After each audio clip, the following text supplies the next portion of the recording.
So you're looking at the future from the past perspective. And that's not how you go forward. If I would have done that, I would have stayed a loser in prison.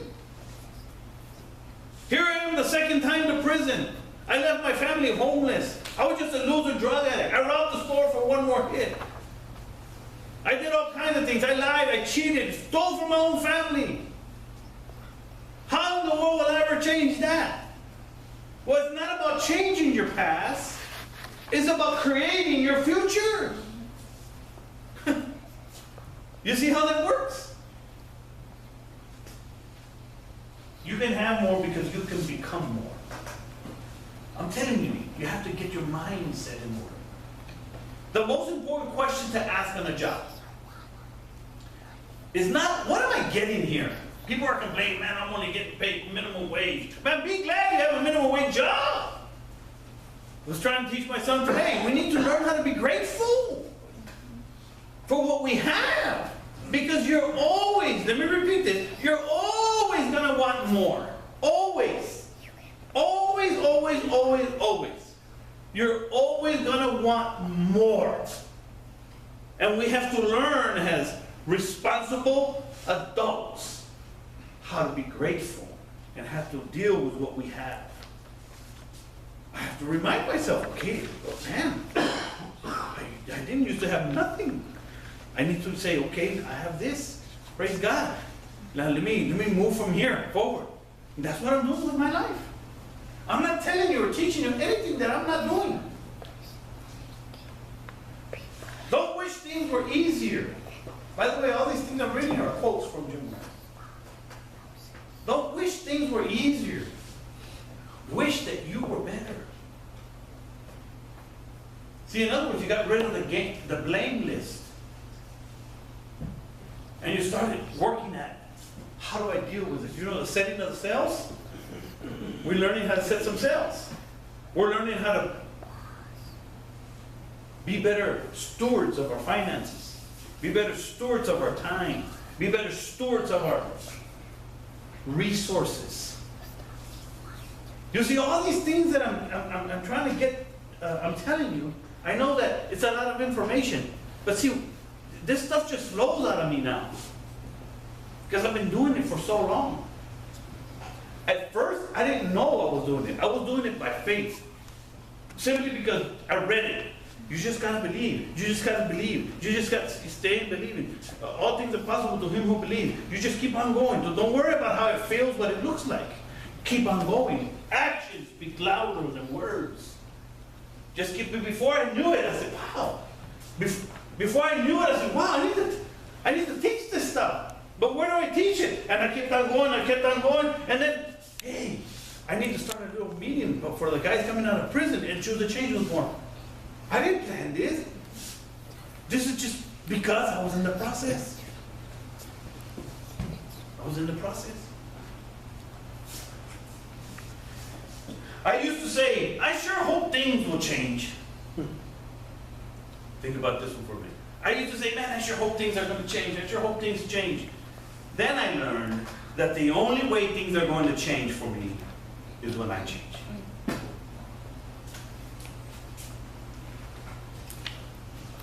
I used to say, man, I hope things change. Then I learned the only way things are going to change for me is if I change. You know, I hear a lot of people, especially nowadays, that we live in such a politically correct society. Everybody has needs, and they have, you gotta be careful with what you say. People want this, or they don't like this, or they don't, you know, it's not about what you like. For most of us in here, it's no longer about what you like. Forget what you like. I tell a lot of people that I work with, I tell, listen, you gave that up when you dropped out of school. You don't have much choices anymore. You're going to have to make other choices. It's like having kids, right? It's not what you want anymore. If you're a good mother, if you're a good father, It's not about what you want. But that's how people live.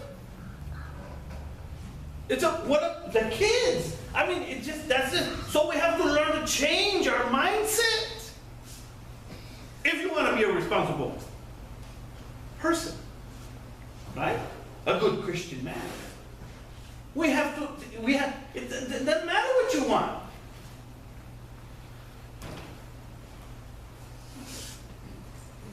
I have to change.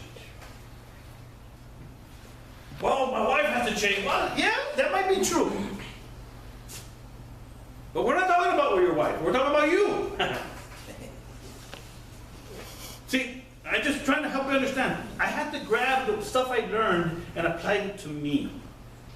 Not to my friend, right? Because we like doing that, right? Man, I wish that guy was here. He would have really benefited from this. There you go. If you don't like how things are, change it. I heard one of my favorite philosophers said, listen, if you don't like where you're at, don't sweat it. Don't sweat it. You don't have to stay there. Little shift in mindset. One of the best places to start to turn your life around is by doing whatever it appears on your mental I should list. In your mental I should list. Here's what he's talking about. You're lying in bed or on the sofa, sitting down, or just thinking, wandering around. You're in church and you're wondering. You know how I know that? Because everybody does it. So there you go. Because we wonder. Because we're so, our mind has it's amazing. We have to learn to control it. And you wonder, and you're saying, man, I should have done this. And man, I should have done that. And man, I should have. And I should have.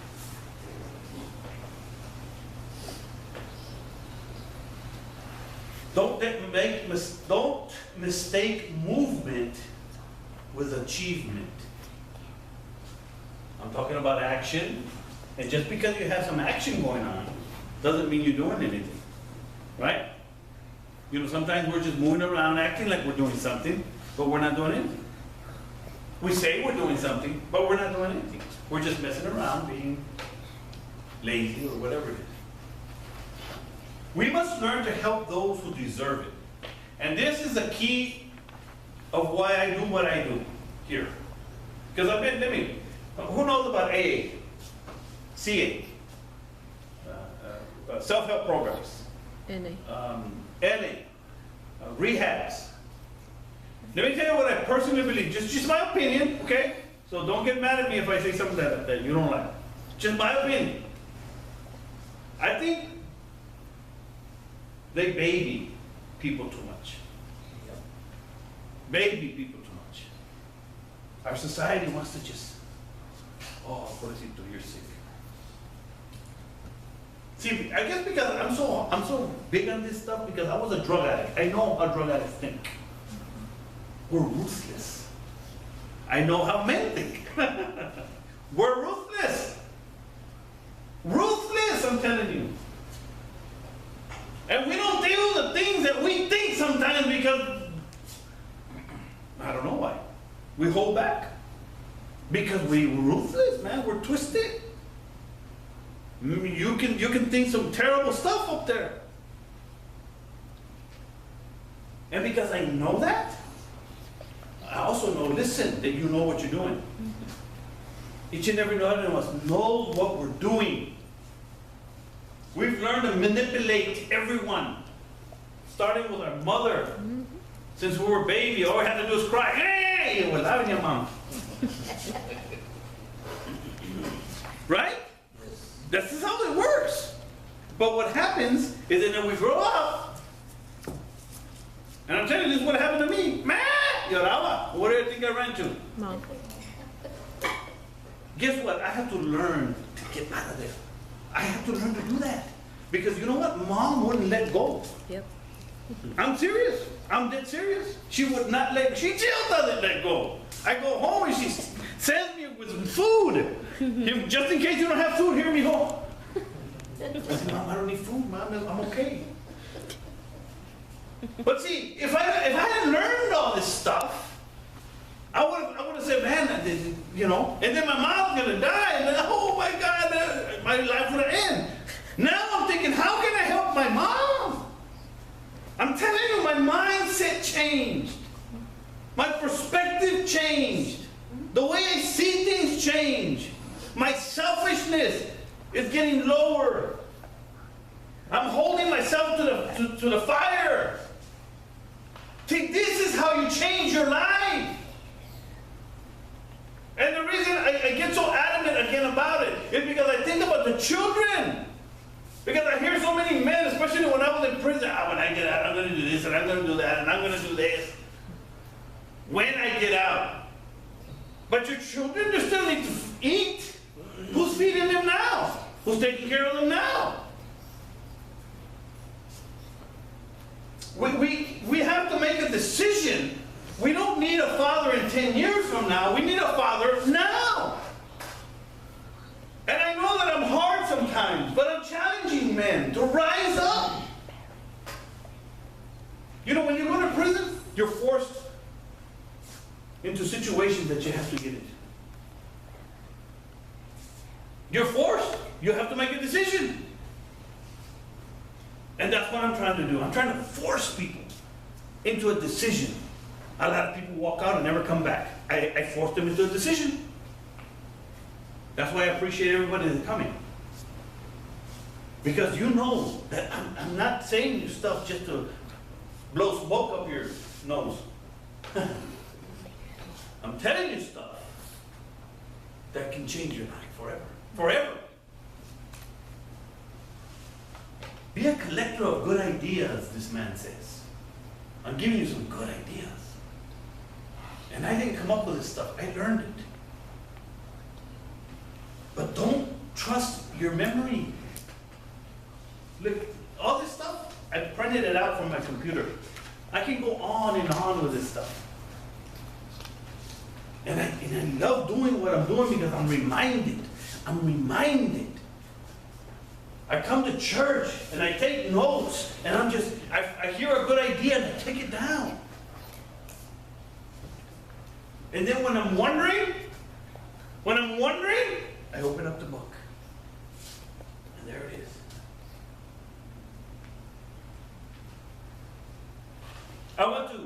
Took my son fishing today. It was a tiring day.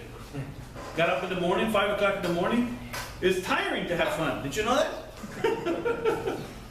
I got home about 3 o'clock, took a shower, took a nap for about an hour and a half. Woke up about 5:15. My wife said, Adrian, do you have ready for Choose a Change? I said, yes, I do. Dude, this is not something I have to get ready for. I'm ready. It's going.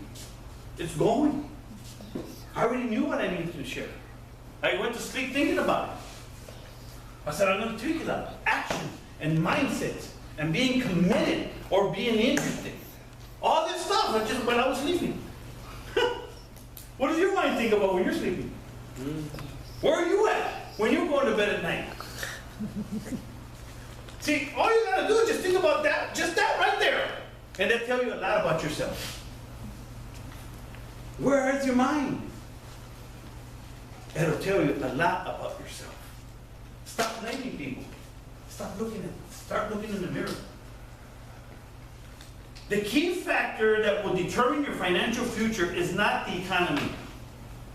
The key factor is your philosophy. You know what philosophy means? Your mindset. How you see things. Your perspective. Let me read that again. The key factor to determining your financial future. That means that you're going to be rich and famous. Just your financial future. A better job. Is not the economy. Right? We say, aquí no hay trabajos. No, sí hay trabajos. It's just, you know, hey, you got to find it. I like Zapata's story. You know, he lost his job. He quit some, you know, he lost his job. He's lost about 4 jobs. Not because he just, you know, he moved on, you know, they let him go or whatever. But this last time he said, man, I need a job. You know what he found? A business. Why? Because he kept on hitting us. He kept on moving forward. And now he's learning how to run a little business. That's why I like the testimonies in here. Let me stop here and just share. Rudy, all he knew how to do was sell drugs all his life. That's all he knew. That's all he knew. That's what his father taught him. That's what he knew. He went to prison twice, made a decision, no more. I don't want to do that no more. He changed. Came to Christ, came to God, started washing dishes. I like his example. He said, I used to wash dishes in prison for free. Why can't I just wash dishes out here? And guess what? Now he has his own business. Why? Because he was consistent in the action he was taking. And you know what he did? He came to church, came to James, and started reading. Amen. I'm telling you, this is what he did.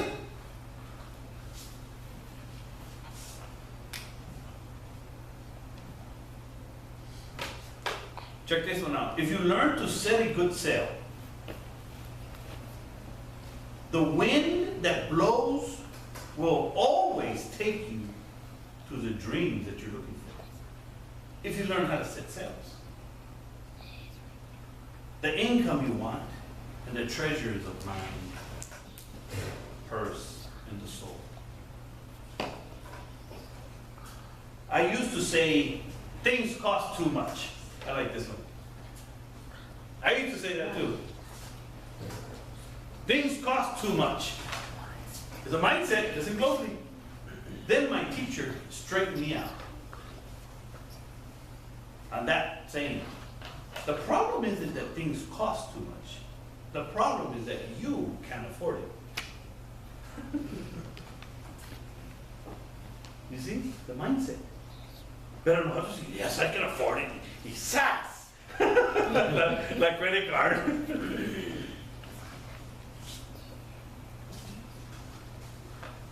That's when I finally understood that the problem wasn't it. It's not, is that it's, the problem isn't it. Whatever it is for you. The problem is not it. What's the problem?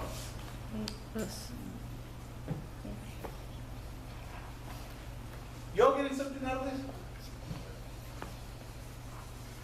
See, this kind of stuff right here, when it started going through my blood, you know, when I got a hold of this stuff, man, the mindset. And it's biblical, by the way. Let me prove it to you. Romans 1:12, Romans 12, 1 and 2. The Apostle Paul said, I beseech you, brethren, by the mercies of God, that you present your body a living sacrifice. So in other words, you give your life to God first. I tell people, listen, you have to, you know, your life is over, dude. You have to humble yourself. You're going to have to bow down. I tell men in prison, you're going to bow down. You will bow down. You're going to bow down to drugs. You're going to bow down to alcohol. You're going to bow down to selfishness. You're going to bow down to pornography. You're going to bow down to gangs, but you will bow. The question is, so the scripture says, I beseech you, brethren, by the mercies of God, that you present your bodies a living sacrifice. And it's holy and acceptable unto God. He says, which is your reasonable service. I like the way he puts that. It's reasonable, considering what God can do for us. He says, and be not conformed to this world, to the mindset of this world. And most people are conformed to the mindset of this world. They're so full of this world, which through music and movies and just all this stuff that you've been putting in your mind, your brainwash, don't even know. And this is what's been guiding your life, and you're miserable, lonely, and discontent, and you don't know why. I'm telling you, it's up there. He says, but be not conformed to this world, but be ye what? Transformed. This is what I'm talking about. I'm trying to help you transform your mind. To take it from from a loser